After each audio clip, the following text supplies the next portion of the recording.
You a bounty hunter, mister? I have been. Why? No offense, I just know the type. I done some myself a couple years back. Like most things in life, it don't live up to the billing. And my brother, he's dead now, but he used to tell me stories about Red Harlow. Yep, you probably heard of him. Legendary bounty hunter bringing the savage outlaws of the frontier to justice. A man who watched his parents get murdered in front of him as a boy, but who uses that pain to become a better man and ultimately to wreak his vengeance.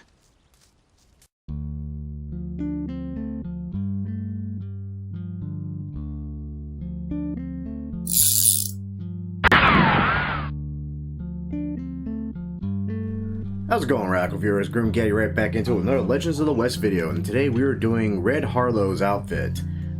That said, we're going to do two versions of Red Harlow's outfit. The one I'm currently wearing, you technically can't really do until the end of the game, or using a semi-popular glitch that allows you to get into New Austin as Arthur Morgan. With that all said, let's go ahead and break down this outfit, and one you can get fairly early on, shall we?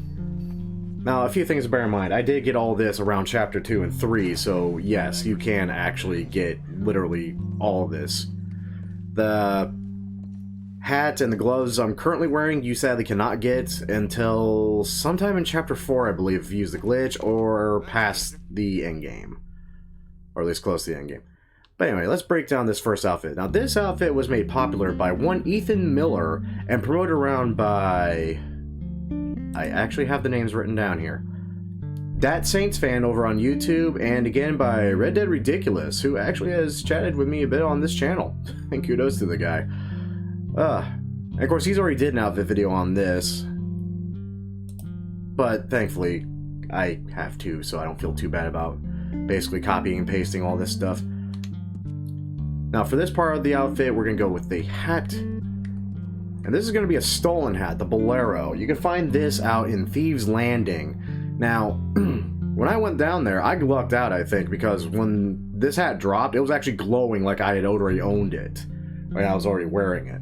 So it was actually fairly easy to spot. That said, just as a quick reminder, if you're going out for the specific hat, to save before you actually start attacking Thieves Landing, because there may be a slight chance it won't drop, or you can't find it. For coats, there's the Legendary Panther Cloak, which is kind of a pain to get. You have to do all the... Which one is it? I think it's number 9 on the Hunting Master Challenges. That said, the Trapper's Cloak, which you can make from just, I believe, a perfect sheepskin, is much easier to get. It doesn't really sell the look that much, but it does just kind of give that nice, kind of cloakish look to it. I personally prefer the Panther Cloak. I went through all sorts of hell to get it. For vests, the Wilderness Vest. Now, when it comes to Red Harlow's look, he's actually wearing a dark navy blue jacket with a bunch of fur lining on it, which is hard to do in single player. It's actually a lot easier to do online, oddly enough, because this particular vest comes in a myriad of color options. Sadly, we don't get cloaks on that. Like, a lot of the stuff I'm wearing is actually crafted stuff from the Trapper. But thankfully, the collar overshirt in this first kind of dark gray color, really any dark gray color really sells this look, because we're trying to match the vest with the shirt to kind of promote the look of it like it's supposed to be one piece, as Red Harlow's entire ensemble here is generally one piece on top of his torso. Next, we're moving on to the pants. I went with these ranch pants. And it's kind of dark brown color, because he actually does wear a fairly darkish brown pair of pants. Now, these I kind of didn't like, aside from these ones, which also most people recommend. And I personally recommend it as well, simply because it has that nice worn look on the hem down there. It looks like he's gone through some crap. I always love that kind of worn look. But for color choice, I went with the dark brown. Suspenders, honestly, doesn't really matter. I threw on black fine suspenders because I just like them a lot. No chaps. Boots. Worn roper boots in... I actually did change the color of those. I'll be damned. Oh, I see why, though. Yeah, this nice little dark brown, kind of off-tan color. Definitely not those. So, yeah. Again, worn. I like the worn look of everything. Spurs. I wanted the Gurdon spurs on this one. I'm not entirely sure why I did that, but it really sold the look. No mask, no bandana. He does, however, wear a neckerchief or a ascot or something, and it is in yellow with purple polka dots, I believe. It's kind of an odd choice, but I mean, it's Red Harlow. Are we really going to argue with the man's outfit? If he wants to wear yellow with purple polka dots, I'm not going to argue with the guy. He's not someone to argue with. Gloves. Now here comes another part that's kind of a pain in the ass right out of the get-go. Because the one Ethan Miller promotes and the one that kind of popularized this look is the legendary pronghorn range gloves. Now the legendary pronghorn only spawns in New Austin, which makes it again kind of a pain to get early on, but as I said before, there is a glitch out there. You can get into New Austin without being hassled by spawning bounty hunters left and right that just decide to kill you dead and can apparently ride faster than you, even if you're riding a Black Arabian, which really made me sad. For weapon equipment, this is kind of a dealer's choice option. Now, Arthur's worn stuff really works well, but I also like the sharpshooter look. Now, mostly why I like the sharpshooter look is the bandolier is what really sold me.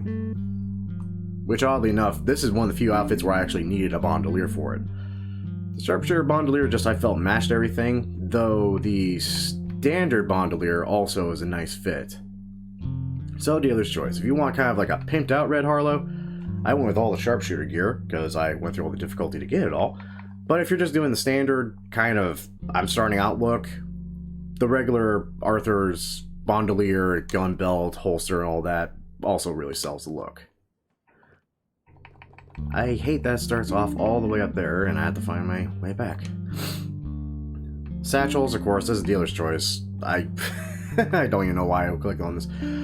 Arthur's satchel really works, but honestly, this is one of the few times where I feel like the Legend of the East satchel really kind of sells everything. And the valuable satchel is also a really good pick for this, just because it all matches the colors fairly nisely. Not that it really matters, he didn't really have a satchel. Oh, I miss this game. I miss this game so much. Talismans doesn't really matter, because we're all going to wear something different. But anyway, that is the breakdown of the most popularized Red Harlow outfit out there, made by Ethan Miller and reduplicated through, say, Red Dead Ridiculous and promoted by That Saints fan and all that. Now let me show you something you can get a little earlier than this. That's not what I meant to click on. I meant to click on outfits. Because I couldn't get this outfit at first and it was going to take me time, so I actually kind of concocted my own version. Put that on my horse real quick. Which is fairly close to the same look. Now, this is the exact outfit I was sporting around Chapter 2 and 3. Granted, the hat was a little different. I think I went with a different Big Valley hat, or maybe even the Estate Boss hat. But thanks to the update and the fact that this is no longer a PS4 exclusive outfit, we do get access to the Grizzly Outlaw outfit, which gives us access to this Big Valley hat, which really sells this look really nicely. Other than that, it's virtually the same, save for where the devil is my gloves. The legendary Buck and Fox range gloves, which don't exactly have the red tint of these, but I like them simply because they're close enough and they have that nice fur lining, which more or less kind of completes this entire look. Now, of course, there are various different versions of these outfits out there. People will argue back and forth and left and right on it, I imagine. A good example is how the gloves, he only wears that one on his right hand and it's red, and the fingerless gloves really sell that look, and yes, I can agree with that. I really can. But I also like pretending that this fur lining on the gloves is actually just part of the shirt, which is in reality a jacket of some kind, because I'm a sucker for old games. But that's essentially it. There you go. That's two variations, one early and one later on, of Red Harlow's outfit from Red Dead Revolver. God, I just love this look. I knew you'd be back. That said, I'm still rolling with Charlie Prince on my playthrough, so... Needless to say, as much... This is my cold weather gear, actually, funny enough, because this stuff really does work wonders when you're up in the snowy north of the map.